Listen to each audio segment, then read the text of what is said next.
वेगवेगळ्या त्यांच्या असंख्य कामाचं उदाहरण देतो, पण त्यांच्यासारखं खणखर नेतृत्व या उभ्या महाराष्ट्राला नाही, देशाने सुद्धा पाहिलं नाही. कारण त्या 11 वर्षाच्या त्या दुष्काळाला सामोरं कसं जायचं, माणसं जगवायची कशी, महाराष्ट्रातल्या मायबाप जनतेचं पोट भरायचं कसं, हे आव्हान वसंतराव नाईक साहेबांच्या समोर 72ला 1900 होतं, 1972. पण ते आव्हान केलं. एकाही माणसाला त्या दुष्काळात उपाशी राहू दिलं नाही. उपाशी राहू द्यायचं तर सोडाच, जगाने जी नावाजली रोजगार हमीची योजना या देशात नाही जगात पहिल्यांदा तुम्ही आणली असेल तर ती कैलासवासी वसंतराव नाईक साहेबांनी या महाराष्ट्रात. आणि ज्या वेळेस त्या दुष्काळात MREGS मध्ये काम करत असताना, त्यावेळेसच्या EGS मध्ये काम करत असताना माणूस कामही करायचा, त्याच्या हाताला रोजगारही मिळत होता आणि पोटाला भाकर सुद्धा मिळत होती.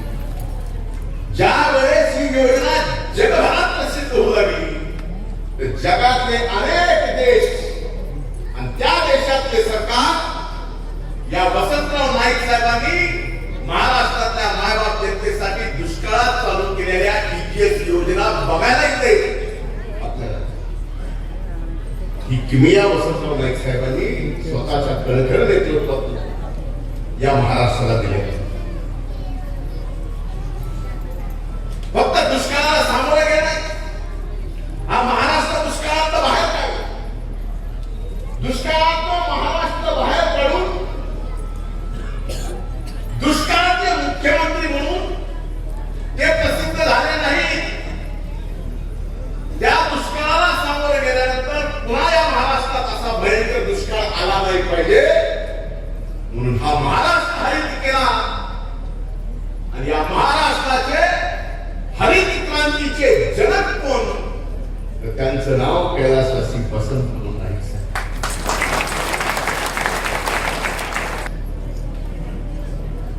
गुजरात, कर्नाटक, तेलंगणा, महाराष्ट्र, तसं बंजारा समाजाचं, तसं बंजारा समाजाचं इथं NTD, तेलंगणा ST ही परिस्थिती. मी स्वतः, आपण साक्षीदार आहात, ज्यावेळेस बीडला मोर्चा निघाला त्या मोर्चात मी तुमच्या सोबत रस्त्यावर बसलो होतो का?